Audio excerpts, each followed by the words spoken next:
त्यामुळे आज तुमचं परिवार उघड्यावर आलेलं आहे. तुमची जमीन जी कसताय तुम्ही अनेक वर्षापासून कुठेतरी सरकार तुमच्या नावावर करत नाही. का लढाई चालू आहे? तुम्ही आणि किती दिवसापासून लढाई चालू आहे? मी प्रथम सर्व पारधी समाजी आदिवासी समाजाला सांगू इच्छितो की आज जे शासनाने जो JR काढून आपल्या समाजाला दिशाभूल करण्याचा हा मार्ग अवलंबला आहे. सर्व पारधी संघटनेच्या कार्यकर्त्यांना आणि समाजाला विनंती करतो की आता जागृत होण्याची वेळ आलेली आहे आणि सगळ्या समाजांनी जागृत व्हावं. मी टाकळी शिंपी तालुका जिल्हा छत्रपती संभाजीनगर इथून हे आवाहन करत आहे की मी 1972 पासून माझे वडील गायरान जमीन कसत असताना ते आज रोजी हयात नाही आहे. त्याच्यानंतर मी या गायरान जमीन अतिक्रमण हे नियमित करण्यासाठी वेळोवेळी संघर्ष करीत आहे. माझ्या गायरान जमिनीचा गट नंबर 9 आहे आणि 9 गट नंबर आणि गट नंबर 103 या गट नंबर मध्ये आम्ही अतिक्रमण केलेलं आहे. अतिक्रमण केले असून आम्ही शासनाला वेळोवेळी मार्गदर्शन करून सुद्धा शासनाने आतापर्यंत आमची कोणताही अर्जाचा किंवा कोणतीही दखल घेतली नाही. त्यासाठी माझी एकच विनंती असेल की पत्रकार परिषदेला सांगू इच्छितो सर, इतकी सुद्धा कार्यक्रम घेऊन उपोषण आंदोलन करून सुद्धा शासन हे आमच्याकडे कानाडोळा करत आहे.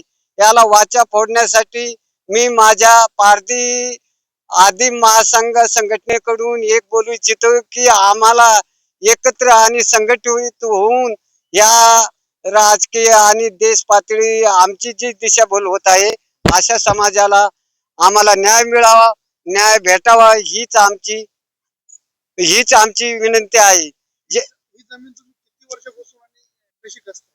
ही जमीन वडील 1971 आणि आतापर्यंत वडील हयात नाही आणि आता 2026 पासून आम्ही अतिक्रमण आमचं चालू आहे. वडील वारल्यापासून मी या जमिनीचा कशीत आहो आणि माझ्या समाजाचा उदरनिर्वाह चालू आहे. जर शासनाने ही माझी जमीन जर कधी अतिक्रमण हिरावून घेतलं तर मी आज उघड्यावर आणि माझा 40 ते 50 लोकसंख्येचा कुटुंब आहे. त्या समाजाला मी कशाच्या आधारे जगू शकू आणि कोणत्या उत्पन्नाच्या सहाय्यावर त्यांना जगण्याचा मी हे करू शकतो. माझ्याजवळ उत्पन्नाचं साधनच हिरावून घेतलं तर मी पोट निवारण आणि माझ्या कुटुंबाची प्रगती कशावर चालू ठेवणार. त्याच्यासाठी शासनानं आम्ही शिकार करत होतो, शिकारीवर बंदी आणली आणि काही जे दरोडा केला नाही, काही नाही, तरी विनाकारण आमच्या समाजाला बदनाम करून जर कधी आम्हाला या माणसातून उठवायचंच कारण असेल तर शासनानं आम्हाला दरोडे डाके आणि हे करण्याचं तरी प्रमाणपत्र द्यावे आणि लायसन द्या की जे करून आम्हाला जर कधी या मूठभर मातीसाठी संघर्ष करून आमचा अधिकार आम्हाला देत नसेल शासन तर आम्हाला कोणता अधिकार देणार आहे यांचं तरी प्रमाणपत्र द्या. ही माझी शासनाला विनंती असेल. तुमची लढाई कधी तुम्ही सरकारच्या विरोधात आहे, तुमच्या मागण्या मान्य नाही झाल्या, पुढचं भूमिका काय असणार? जर कधी शासनानं आमच्या समाजाच्या मागण्या मान्य केल्या नाही तर आंदोलन करू, उपोषण करू आणि उपोषण करून सुद्धा नाही शासनानं आमचा विषय मनावर घेतला तर रोस्ता रोको आणि आत्मदान करण्याची सुद्धा आम्ही तयारी दर्शवू. माझं नाव जयनारायण घनश्याम चव्हाण, टाकळी शिंपी, तालुका जिल्हा छत्रपती संभाजीनगर. मी काय करीत होती, कदरून गेली, मी इंडून कदरून गेली. कदराच्या बाद कोणी गणगोत नाही, काय नाही, एकल्याच पालाना एकल्याच घरानं मी इथं राहिली. म्हाताऱ्यानं डोक्यात धरलं का आपल्याला गायरान जमीन काढायची तर गायरान जमीन आम्ही काढली. मी काढली सर. मुलकामध्ये मी इंडून कदरली. फुलामरी काय, चौक काय, इकडं वांगी भराडी, इकडं अजंठा फुलामरी, इकडं खांदेस जळगाव भुसाव, इकडं गण इंडून कदरली. मग मी आली फिरता आली, गायराना ताबा केला. गायरानावर ताबा केला सर तर आम्हाला गावाले लोक आम्हाला मारायला लागले. तेव्हा हे मुलं आपल्या लहान होते. म्हातारण मीच होती. मी आपल्या म्हाताऱ्याला लोक दुखापकी करी जाई, मारी जाई, करी जाई. एक सरपंच आमच्याकून ती कष्ट करून खाऊ राहिले, खाऊ द्या, आपलं काही जमीन घेतली नाही कच्ची सरकाराची त्यावनं चोरी केली, सरकाराची गारण काढलं, सरकाराचं हे केलं, आपले काही घेतले का त्यावनं नाही. नाही म्हणताना मग राठोड साहेब होता लबाण्याचा, त्याला धरलं. मी तोतेराम होता मराठ्याचा, त्याला धरलं. मी धरून शानी हे ताबा केला. ताबा केला तर मग लोक म्हणायला लागले, घनश्या तुम्ही ताबा केला ना तर आमच्या गारण काढलं, आमच्या इथं पाणी भरायचं नाही, दुकानात यायचं नाही, गिरणीत यायचं नाही, काय नाही. सर मी काय करी जाई झालत शेंद्र चिकलठाणाहून दळून सामान सुमान मी लेकर जतन करीती. जतन केल्याच्या बाद मग आम्ही लई लढली. आपला म्हातारा ती उपेशनला आम्ही मुंबईला गेलो, हरार पाटलाकडे गेलो, तिथं आम्ही उपेशन धरलं, तिथं सारं केलं. पण आम्हा गाववाल्याला मी मेचली बी नाही आणि गाववाल्याला मी दबली बी नाही. आपला म्हातारांनी आई तुम्ही किती वर्षापासून जमीन लई वर्षानं दुष्काळी पासून 72 त्याच्यापासून सर हे लिंब आपल्या म्हाताऱ्याच्या आपल्या स्वतः हाताचा आहे. मी सावली करताना लावला, तर मी लावला तर मी काही गाव सोडून गेलीच नाही सर. अजून बी गाव सोडून गेली नाही, अजून बी गेली नाही, गावात धरून राहिली. हा गावात धरून राहिली. काय शासन आपल्याकडे वाकडे फक्त आपल्याकडे जी जमीन आहे ती हिरकवून विसरून घेण्याचं काम आता शासन करते.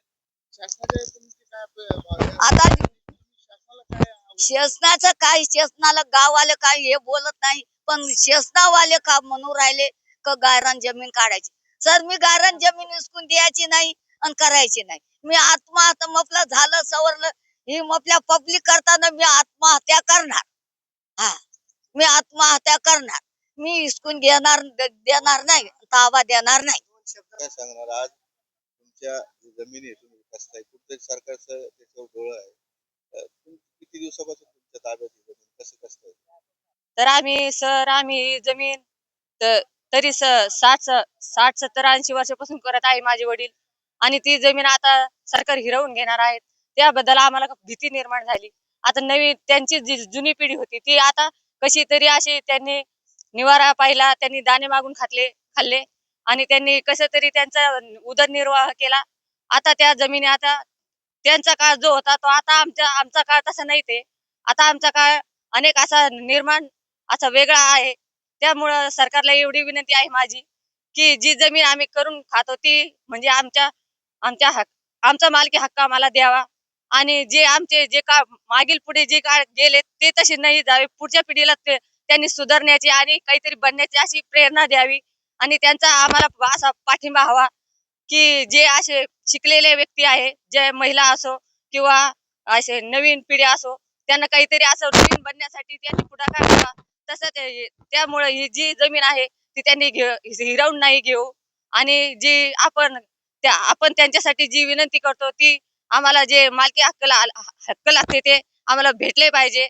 त्यासाठी आम्ही विनंती करतो, आणि हे जे इतक्या दिवस जे आपण जे प्रयत्न करीत आहोत त्याला यश मिळावे यासाठी ही आमची विनंती करण्यात येत आहे.